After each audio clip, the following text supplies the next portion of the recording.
Suma teológica. Parte tercera. Cuestión 1. Sobre la conveniencia de la encarnación. Sobre el misterio de la encarnación hay que tratar tres problemas. Primero, la conveniencia de la encarnación. Segundo, el modo de la unión del Verbo encarnado. Punto 2. Tercero, las consecuencias de tal unión. Sistes. Sobre lo primero se plantean 6 preguntas. ¿Era conveniente que Dios se encarnase? ¿Era necesario para la redención del género humano? ¿Se hubiera encarnado Dios si no hubiera pecado el hombre? ¿Se encarnó más principalmente para borrar el pecado original que el actual? ¿Hubiera sido conveniente que Dios se encarnase desde el principio del mundo? ¿Hubiera debido retrasarse su encarnación hasta el fin del mundo? Artículo 1. ¿Era conveniente que Dios se encarnase? Lat. Objeciones por las que parece que no era conveniente que Dios se encarnase. 1. Por ser Dios, desde la eternidad, la misma esencia de la bondad. Lo perfecto es que continúe siendo como fue eternamente. Pero Dios careció eternamente de toda carne. Luego es conveniente en sumo grado que no se una a la carne. Por tanto, no fue conveniente que Dios se encarnase. Es incorrecto unir cosas enteramente diversas. Así sería necio juntar una cabeza humana con el cuello de un caballo en una pintura. Ahora bien, entre Dios y la carne hay una disparidad total, porque Dios es absolutamente simple, mientras que la carne, y especialmente la humana, es compuesta. Luego, no fue conveniente que Dios se uniese a la carne humana. Entre el cuerpo y el Espíritu Supremo, existe la misma distancia que entre la maldad y la bondad suma. Ahora bien, sería totalmente incoherente que Dios, sumo bien, asumiera la maldad. Luego, no es conveniente que el Supremo Espíritu increado asuma cuerpo. Es absurdo que lo mínimo contenga a quien lo supera todo, y que quien se cuida de grandes cosas pase a ocuparse de las pequeñas. Pero todo el universo es incapaz de contener a Dios, que se cuida del mundo entero. Luego no parece conveniente que aquel a quien el universo le resulta pequeño, se oculte tras el pequeño cuerpo de un niño que llora, y que el gobernador supremo se ausente por tanto tiempo de su sede, y que deje el cuidado del mundo por un cuerpecito, como escribe Volusiano a Agustín. Contra esto, está que parece convenientísimo que las cosas invisibles de Dios se manifiesten por medio de las visibles. Para esto fue creado el mundo, como enseña el apóstol en Rom 1:20. Lo invisible de Dios es conocido mediante sus obras. Pero según dice el Damasceno al principio del libro 3, por el misterio de la encarnación se muestran a un tiempo la bondad, la sabiduría, la justicia y el poder de Dios, o su virtud, la bondad, porque no despreció la flaqueza de nuestra propia carne, la justicia, porque por ese mismo misterio venció al tirano y arrancó al hombre de la muerte, la sabiduría, porque halló la mejor solución al problema más difícil, y el poder, o la virtud, infinito, porque no existe nada mayor que hacerse Dios hombre. Luego, ¿fue conveniente que Dios se encarnase? Respondo. Es conveniente para todo ser aquello que le compete según su naturaleza, como es conveniente para el hombre razonar, puesto que eso le compete al ser racional por naturaleza, pero la naturaleza de Dios es la bondad, según dice Dionisio en el el de Div. Nom. Luego todo cuanto pertenece a la razón de bien, conviene a Dios. Saos. A la naturaleza del bien pertenece comunicarse a los demás, según escribe Dionisio en el 4 de Div.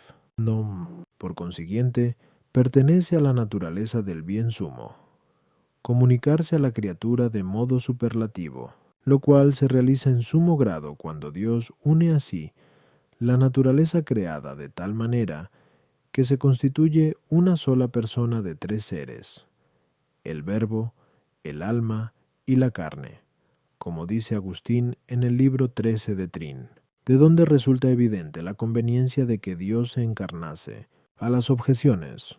1. El misterio de la encarnación no se verificó como si Dios pasase, de alguna manera, de su estado a otro que no tuvo en toda la eternidad, sino porque se unió a la criatura de un modo nuevo, o mejor, porque se la unió a sí mismo de una manera nueva. En cambio, no hay inconveniente en que la criatura, que es mudable por su propia naturaleza, no se comporte siempre del mismo modo. Y por eso, así como la criatura comenzó a existir sin una existencia previa, así también fue conveniente que, sin haber estado unida a Dios desde el principio, se uniese después a Él.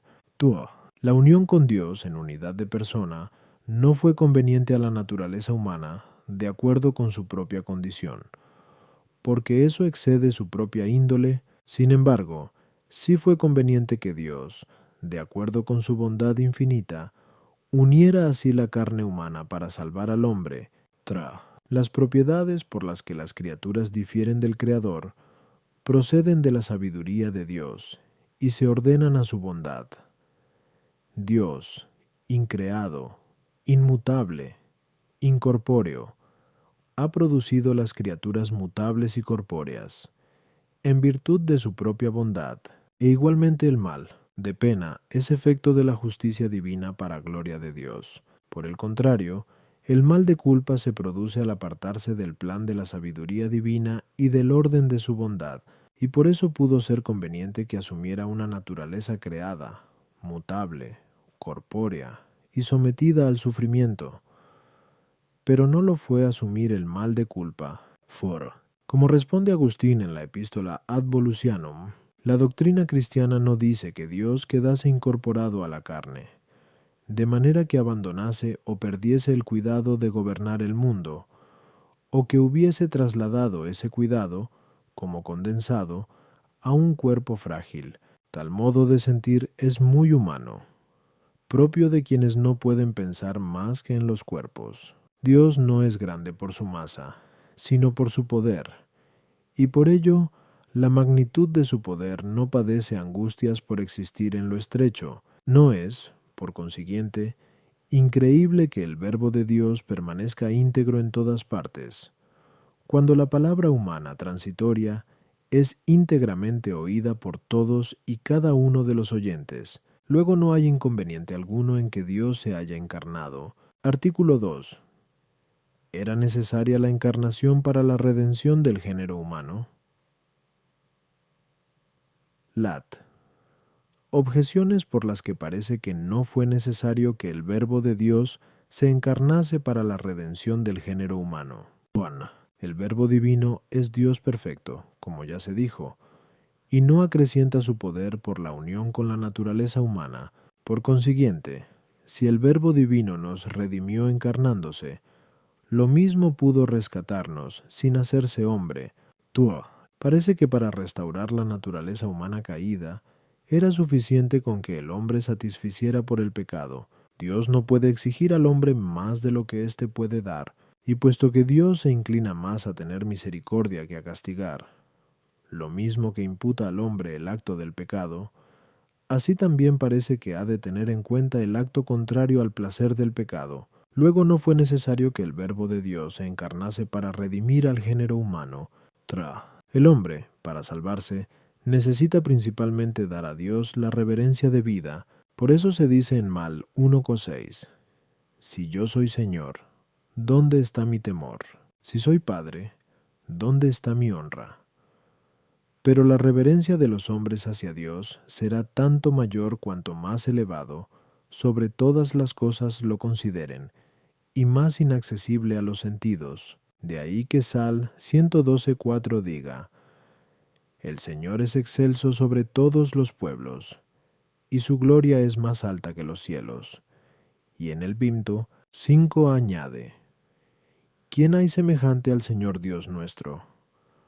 Con lo que se alude a la reverencia. Luego parece que no es preciso que Dios se haga semejante a nosotros, asumiendo nuestra carne, para salvarnos. Contra esto está que aquello por lo cual el género humano queda a salvo de la ruina es necesario para su salvación. Pero esto sucede con el misterio de la encarnación, pues según JN 3:16, de tal modo amó Dios al mundo, que le dio su Hijo unigénito, para que todo el que cree en Él no perezca, sino que tenga la vida eterna. Luego fue necesario que Dios se encarnase para salvar al hombre. Respondo. Una cosa puede ser necesaria de dos modos para alcanzar un fin, como algo sin lo que tal cosa no puede existir, como sucede con el alimento para la conservación de la vida humana, o como algo con lo que se puede alcanzar el fin de manera más perfecta y conveniente. Por ejemplo, el caballo para viajar. En el primer sentido, no se puede afirmar que la encarnación del Verbo fuese necesaria para la redención, pues Dios, por ser omnipotente, pudo rescatar al género humano de infinidad de maneras distintas. En cambio, en el segundo sentido, sí fue necesario que Dios se encarnase para salvar a la naturaleza humana.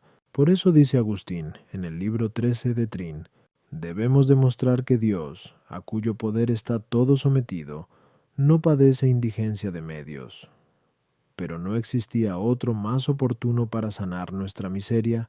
Para convencerse de ello basta con atender a la promoción del hombre en el bien, y primeramente en lo referente a la fe, que se hace más segura al creer al mismo Dios que nos habla. Por eso dice Agustín en el libro 11 de Siv, Dei, para que el hombre caminase con más confianza hacia la verdad, la misma verdad, el Hijo de Dios, haciéndose hombre, constituyó y cimentó la fe. En segundo lugar, en lo que atañe a la esperanza, que con eso se consolida. A este propósito dice Agustín en el libro 13 de Trin, nada hubo tan necesario para fortalecer nuestra esperanza como el demostrarnos Dios cuánto nos amaba. ¿Y qué prueba más palpable de este amor que el hermanamiento del Hijo de Dios con nuestra naturaleza?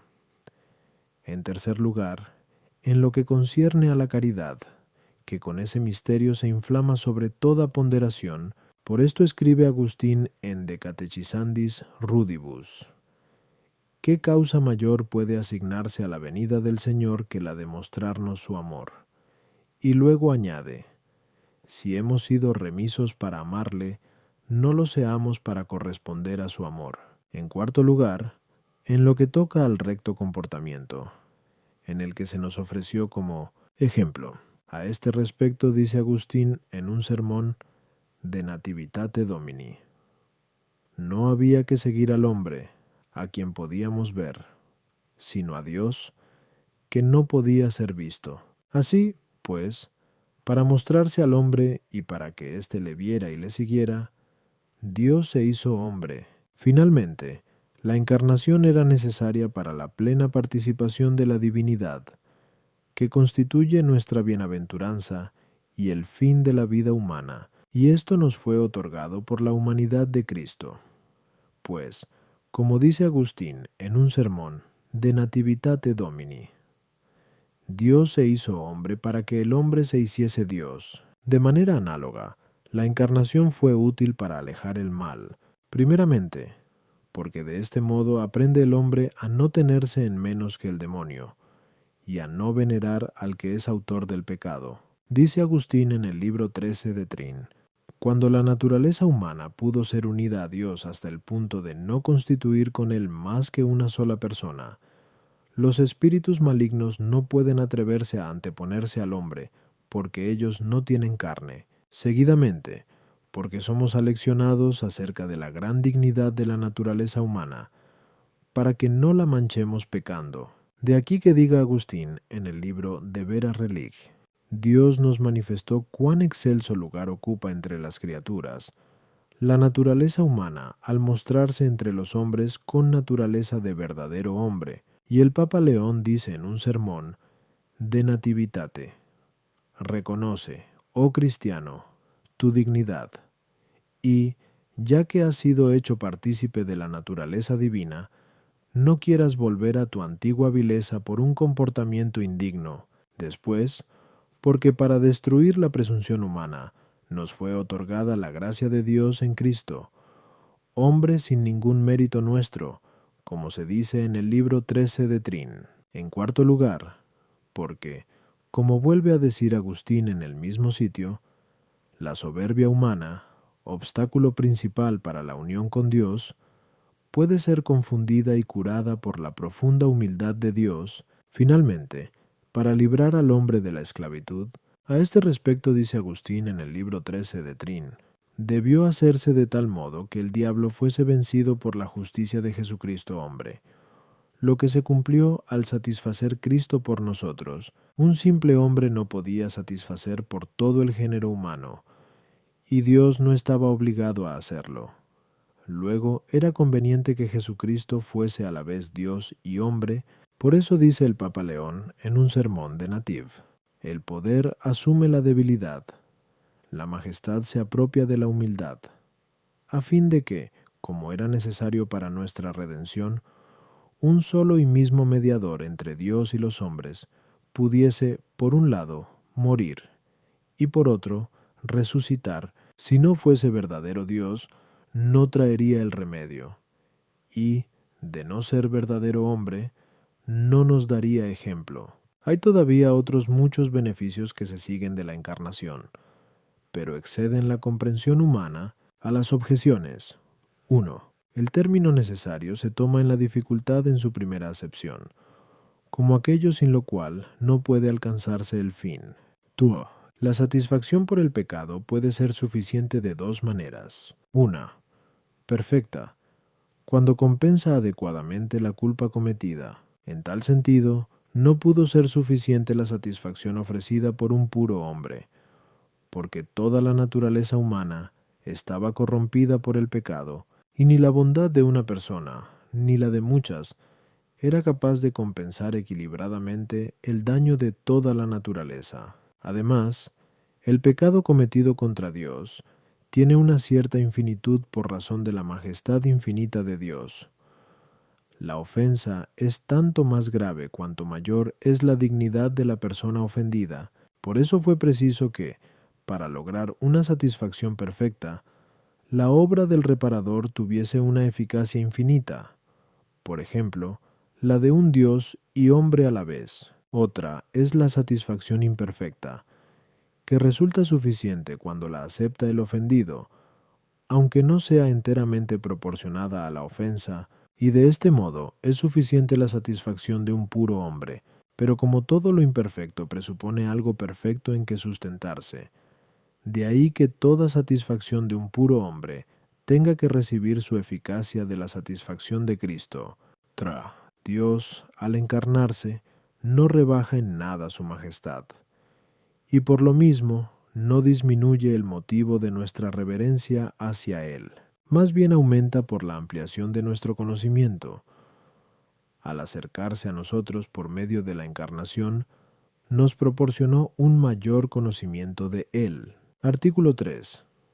¿Se hubiera encarnado Dios si no hubiera pecado el hombre? Lat. Objeciones por las que parece que Dios se hubiera encarnado, incluso si el hombre no hubiera pecado. 1. El efecto permanece mientras subsiste la causa, pero según Agustín en el libro 13 de Trin, en la encarnación del Verbo hay que tener en cuenta otras muchas cosas, además de la remisión del pecado, de las que ya hemos hablado. Tú. Luego Dios se hubiera encarnado, aunque el hombre no hubiese pecado.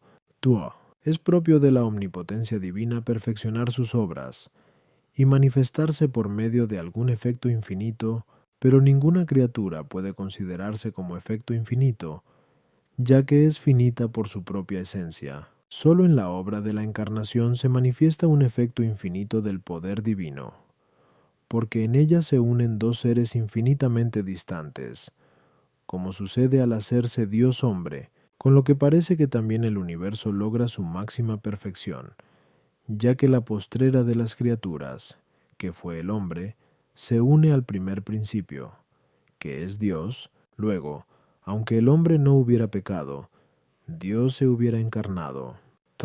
La naturaleza humana no aumentó su capacidad de gracia a causa del pecado.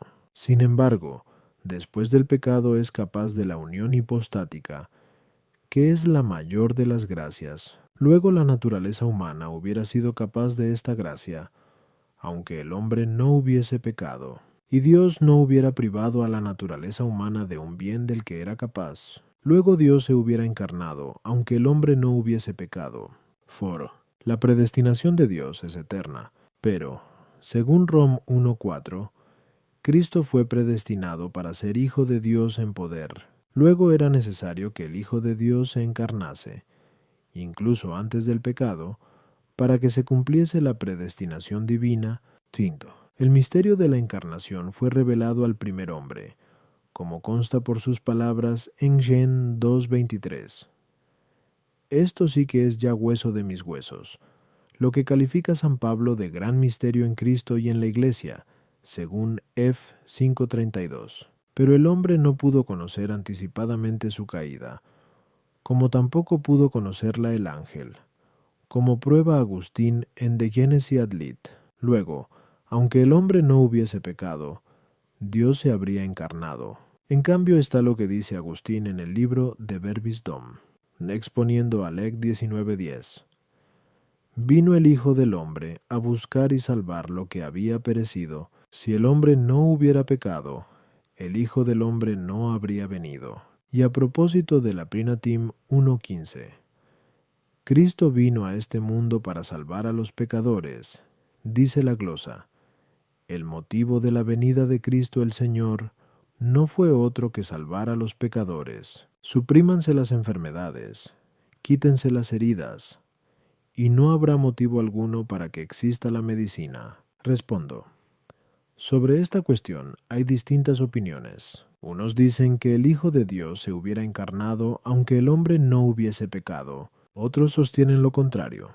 Y parece más convincente la opinión de estos últimos, porque las cosas que dependen únicamente de la voluntad divina, fuera de todo derecho por parte de la criatura, solo podemos conocerlas por medio de la Sagrada Escritura, que es la que nos descubre la voluntad de Dios, y como todos los pasajes de la Sagrada Escritura, señalan como razón de la encarnación el pecado del primer hombre.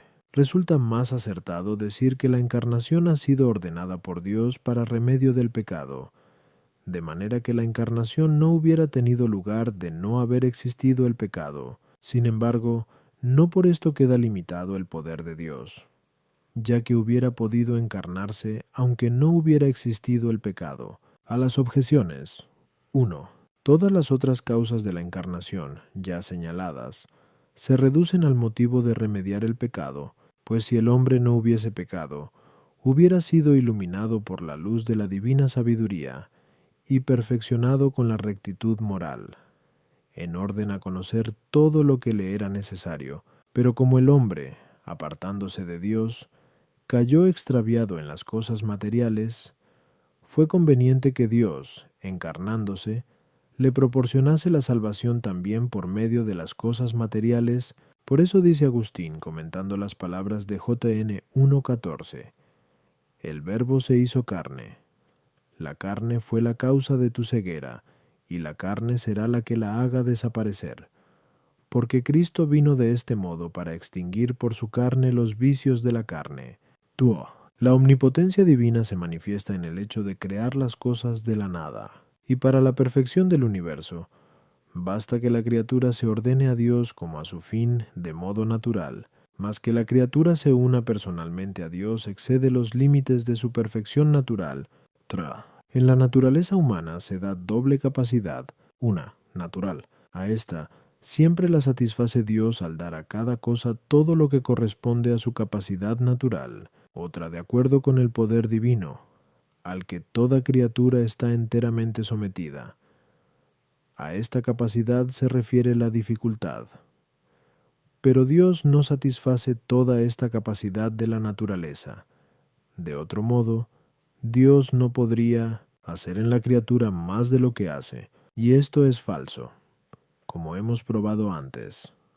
1 Kiwanki, 23 a 5 105 a 6. Pero nada se opone a que la naturaleza humana haya sido elevada a un fin más alto después del pecado, pues Dios permite los males para sacar así un bien mayor. Por eso se dice en Rom 5:20, donde abundó el pecado, sobreabundó la gracia. Y en la bendición del cirio pascual se proclama, oh feliz culpa que mereció tener tan gran Redentor. 4. La predestinación presupone la previsión de las cosas futuras. Por eso, así como Dios predestina realizar la salvación de un hombre determinado por medio de las oraciones de otras personas, así también predestinó que la encarnación tuviese lugar para remedio del pecado del hombre. Nada impide que a alguien se le revele un efecto determinado sin que se le revele la causa. Al primer hombre le pudo ser revelado el misterio de la encarnación sin que él conociese previamente su caída. Pues no todo el que conoce un efecto conoce su causa. Artículo 4. Dios se encarnó principalmente para quitar los pecados actuales o para borrar el pecado original. Lat. Objeciones por las que parece que Dios se encarnó principalmente para quitar los pecados actuales y no para borrar el pecado original. 1. Cuanto más grave es un pecado, tanto más se opone a la salvación del hombre, para la que Dios se encarnó, pero el pecado actual es más grave que el original. Pues, como dice Agustín en el libro Contra Iulianum, al pecado original se debe la mínima pena. Luego la encarnación de Cristo se ordena principalmente a la destrucción de los pecados actuales. Al pecado original no corresponde la pena de sentido, sino sólo la de daño, como hemos probado antes. 1-2 Petobi, tú. Pero Cristo vino para satisfacer por los pecados sufriendo en la cruz la pena de sentido, no la pena de daño, pues nunca careció de la visión y el gozo de Dios. Luego se encarnó principalmente para borrar el pecado actual más que el original. Según el Crisóstomo en el libro segundo de Compunctione Cordis, el amor del siervo fiel es tal, que los beneficios hechos a todos en general los considera como si le hubieran sido concedidos a él solo, como si de él solo se tratase. Escribe Pablo en Gal 2:20. Me amó y se entregó por mí, pero nuestros pecados propios son los actuales, pues el original es pecado común. Luego nuestra disposición de ánimo ha de ser la de pensar que Cristo vino principalmente para librarnos de los pecados actuales. Contra esto está lo que dice JN 1:29. He aquí el Cordero de Dios que quita los pecados del mundo. Respondo, es cierto que Cristo vino a este mundo no sólo para borrar el pecado original que se transmite a todos los hombres, sino también para quitar todos los pecados cometidos posteriormente, no porque todos sean borrados. Esto por culpa de los hombres, que no siguen a Cristo, según JNN 3:19. Vino la luz al mundo, y los hombres amaron más las tinieblas que la luz, sino porque Él ofreció una satisfacción suficiente para destruir todo pecado. Por eso se dice en Rom 5:15-16. No es el don como fue el pecado, pues el pecado de uno terminó en condenación, mientras que la gracia, partiendo de muchas faltas, culminó en justificación. Cristo vino más principalmente para borrar el pecado que era mayor, pero una cosa puede ser mayor que otra de dos modos. Primero, intensivamente, como es mayor la blancura cuanto más intensa. De esta manera es mayor el pecado actual que el original, porque es más voluntario, como ya hemos dicho, 1-2 tú. En segundo lugar, extensivamente, como se llama mayor la blancura que ocupa una superficie más amplia, y de este modo, el pecado original, por haber corrompido a todo el género humano, es mayor que cualquier pecado actual, que es propio de la persona concreta que lo comete, y bajo este aspecto, Cristo vino principalmente para quitar el pecado original, pues el bien del pueblo es más sublime que el bien de un particular, como se dice en Ethic. A las objeciones. 1. La dificultad se refiere a la gravedad intensiva del pecado. El pecado original no será castigado con pena de sentido en la otra vida, pues a consecuencia del mismo sufrimos penas sensibles en este mundo, como lo son el hambre, la sed, la muerte y otras cosas por el estilo. Y por eso Cristo, para satisfacer plenamente por el pecado original, quiso sufrir el dolor sensible, para que tuviesen cumplimiento en él la muerte y las demás penalidades de este género.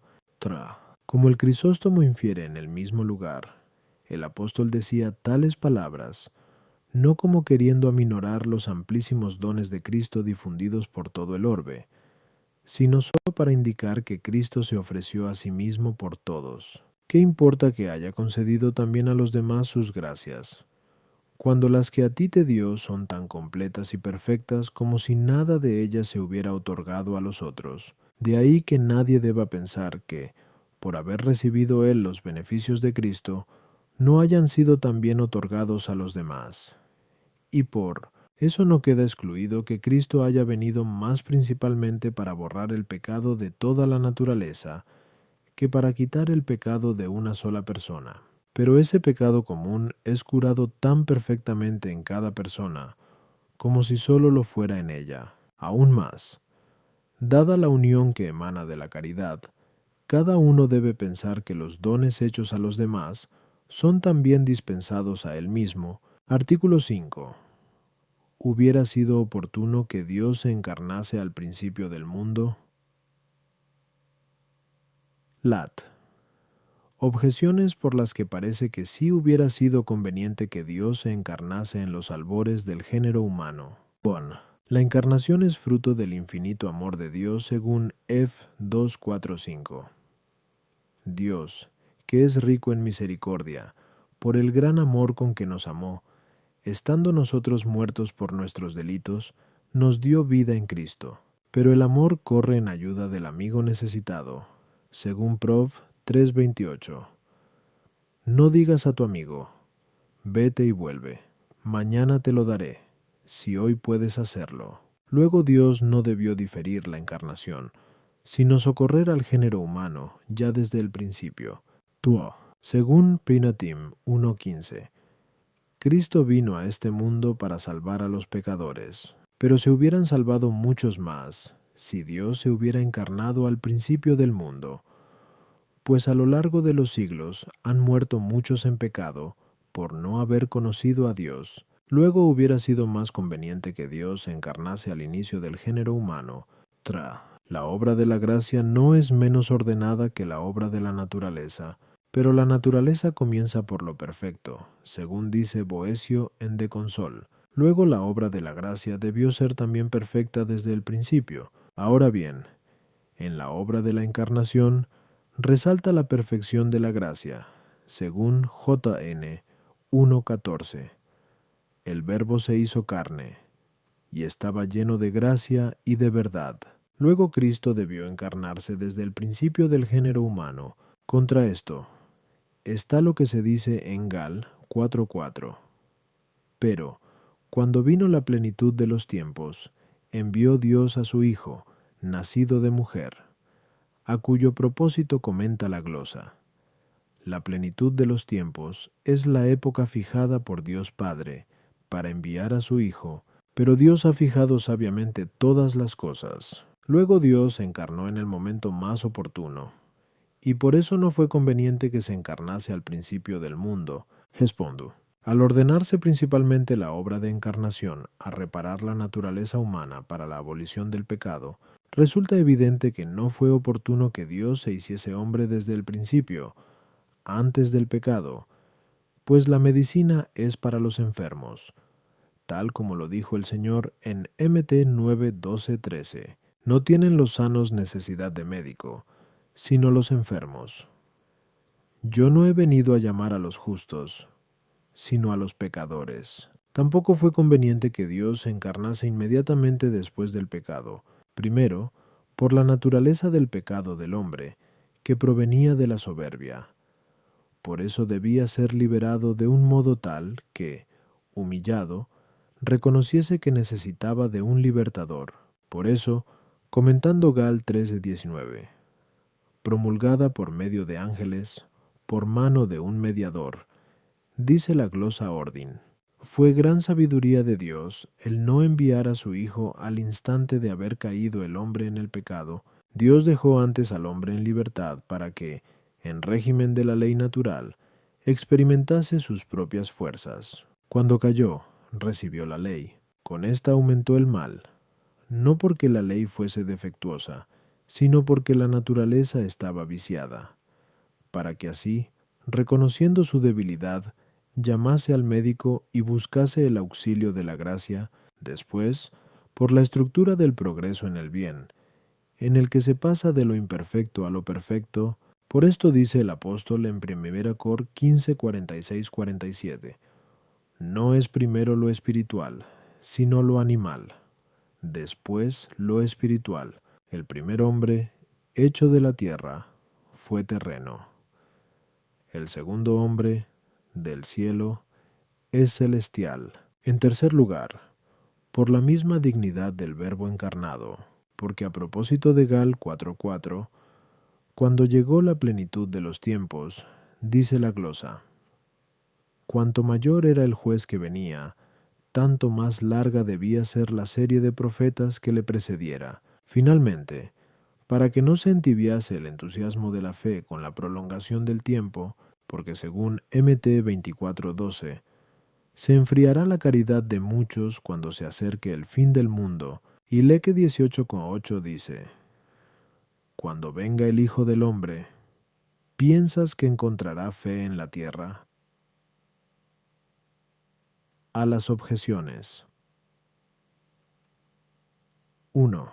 El amor no tarda en socorrer al amigo, pero teniendo en cuenta la oportunidad de las circunstancias y la condición de las personas, si el médico suministrase al enfermo la medicina desde el principio de la enfermedad, sería menos eficaz, y hasta es posible que le perjudicase en vez de aliviarle.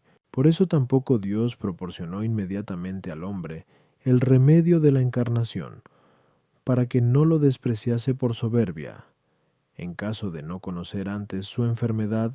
2. Agustín, en el libro De Sex Quaestionibus Paganorum .2, responde: Cristo quiso aparecer ante los hombres y predicarles su doctrina en un tiempo y lugar en que sabía que estaban reunidos los que habían de creer en él. Respecto de otros tiempos y lugares, sabía de antemano que los hombres, aunque no todos, serían tan incrédulos como muchos de los que vieron su presencia corporal y se negaron a creer en él, incluso después de resucitar a los muertos. Pero el propio Agustín rechaza esa solución al decir en el libro De Perseverantia: ¿acaso podemos afirmar que los habitantes de Tiro y de Sidón no hubiesen querido creer o no hubiesen creído, cuando el mismo Señor asegura que harían penitencia humilde y sincera si entre ellos se hubieran realizado todos aquellos portentos? Por eso, añade, como dice el apóstol, Rom 9:16, no depende del que quiere ni del que corre, sino de Dios misericordioso, que quiso socorrer a aquellos que previó que habían de creer en sus milagros si los hiciera ante ellos, mientras no socorrió a otros, de los cuales en su predestinación juzgó otra cosa de modo oculto, pero justo. Veamos, pues, sin la menor duda, su misericordia en los que son liberados, y su verdad en los que son castigados. Lo perfecto precede a lo imperfecto en el orden del tiempo y de la naturaleza, cuando se trata de realidades diversas, pues es necesario que el ser que lleva a otros a la perfección sea él mismo perfecto, pero en una sola y misma realidad. Lo imperfecto es anterior en el tiempo, aunque sea posterior en la naturaleza. Así pues, la perfección eterna de Dios es anterior en duración a la imperfección de la naturaleza humana, pero la perfección mediante la unión con Dios es posterior a esa imperfección de la naturaleza humana. Artículo 6. ¿Debió aplacarse la encarnación hasta el fin del mundo? Lat. Objeciones por las que parece que la encarnación debió aplazarse hasta el fin del mundo. 1. Se dice en Sal 91:11, mi vejez transcurrirá en misericordia abundante. Tal expresión, según la glosa, equivale a en los últimos tiempos, pero el tiempo de la encarnación es el tiempo de misericordia por antonomasia, según Sal 91:14, porque llegó el tiempo de su misericordia. Luego la encarnación debió aplazarse hasta el fin del mundo. Tua, como queda dicho, a 5:3. Lo perfecto es posterior en el tiempo a lo imperfecto. Por consiguiente, lo perfectísimo debe ser lo último en el tiempo. Ahora bien, la perfección suprema de la naturaleza humana tiene lugar cuando se une al Verbo, porque, como dice el apóstol en Col 1:19, en Cristo plugo que habitase la plenitud de la divinidad. Luego la encarnación debió aplazarse hasta el fin del mundo. Tra. No es conveniente ejecutar de dos modos lo que puede hacerse de uno solo, pero la venida de Cristo al fin del mundo era suficiente para salvar a los hombres. Luego no convenía que se encarnase antes, y por eso la encarnación debió diferirse hasta el fin del mundo. Contra esto, está lo que dice Job 3,2. Lo darás a conocer en medio de los tiempos. Luego el misterio de la encarnación, por el que Cristo se manifestó al mundo, no debió demorarse hasta el fin del mundo. Respondo. Así como no fue conveniente que Dios se encarnase al principio del mundo, tampoco lo fue que la encarnación se retrasase hasta el fin de los tiempos. Esto es manifiesto en verdad. Primero, por la unión de la naturaleza divina con la humana, como ya hemos dicho, a 5:3. Lo imperfecto, por un lado, precede en el tiempo a lo perfecto, porque lo imperfecto evoluciona hacia lo perfecto. Pero, en el campo de la causa eficiente, lo perfecto precede en el tiempo a lo imperfecto. En la obra de la encarnación se realizan estas dos perspectivas, porque la naturaleza humana alcanzó en la encarnación la perfección suma. Por eso mismo no fue oportuno que el Verbo se hiciese hombre desde el principio, pero, por otro lado, el Verbo encarnado es causa eficiente de la perfección humana, de acuerdo con lo que se dice en JN 1:16. De su plenitud recibimos todos, y por este motivo no debía aplazarse la encarnación hasta el fin del mundo. No obstante, la perfección de la gloria, a la que finalmente conducirá el Verbo a la naturaleza humana, tendrá lugar al fin del mundo. Segundo, para eficacia de la salvación del hombre, como se dice en el libro de Quaest, Nofi, Evet, Test. Está en manos del donante el tiempo y la proporción en que quiera ejercer la misericordia. Por eso vino Cristo cuando juzgó que el socorro era oportuno y que tal beneficio había de ser agradecido. Cuando el conocimiento de Dios comenzó a oscurecerse entre los hombres, y las costumbres empeoraron por una cierta dejadez, Dios se dignó enviar a Abraham, para que se convirtiese en ejemplo de un conocimiento de Dios y de unas costumbres renovados, y por seguir siendo lánguida la veneración debida a Dios, envió por medio de Moisés la ley escrita, y porque los gentiles la despreciaron no sometiéndose a ella, y por no observarla ni siquiera los que la recibieron, el Señor, guiado por su misericordia, envió a su Hijo para que, una vez concedido a todos los hombres el perdón de los pecados, los ofreciese al Padre justificados. De haberse aplazado este remedio hasta el fin del mundo, hubieran desaparecido totalmente de la tierra el conocimiento de Dios, la reverencia que le es debida y la honestidad de las costumbres. Tercero, porque eso no hubiese resultado en beneficio del poder de Dios, que salvó a los hombres de muchas maneras, pues no sólo los salvó por la fe en Cristo que había de venir, sino también mediante la fe en Cristo presente y pasado. A las objeciones. 1. La glosa habla de la misericordia que lleva a la gloria. En cambio, si se interpreta respecto de la misericordia manifestada al género humano por la encarnación de Cristo, hay que tener en cuenta, como dice Agustín en el libro Retractationum, que el tiempo de la encarnación puede compararse a la juventud del género humano, por el vigor y el fervor de la fe, que obra por medio de la caridad, y también a la vejez, o sexta edad, por el número de años transcurridos, ya que Cristo vino en la sexta edad. Y aunque no es posible que en el cuerpo se den simultáneamente juventud y vejez, sí son compatibles a la vez en el alma. La primera, por el dinamismo; la segunda, por la responsabilidad. Por eso, en el libro Octoginta Triunquast, y en otros lugares, también dijo Agustín que no convino que la venida del Maestro desde el cielo, con cuya imitación el hombre transformaría en óptimas sus pésimas costumbres, se produjera más que en el tiempo de la juventud, y en otros lugares afirma que Cristo vino en la sexta edad del género humano, es decir, como en la vejez del mismo. La obra de la encarnación no debe considerarse sólo como término del movimiento que hay de lo imperfecto a lo perfecto, sino también como principio de perfección en la naturaleza humana, como hemos dicho en la solución Tra. El Crisóstomo escribe a propósito de JN 3:17. Dios no envió su Hijo al mundo para juzgar al mundo. Hay dos venidas de Cristo. La primera, para perdonar los pecados. La segunda, para juzgar al mundo. De no haber hecho esto, todos se hubieran condenado, pues todos pecaron y todos necesitan de la gloria de Dios. De donde resulta claro que no debió diferirse hasta el fin del mundo la venida de la misericordia.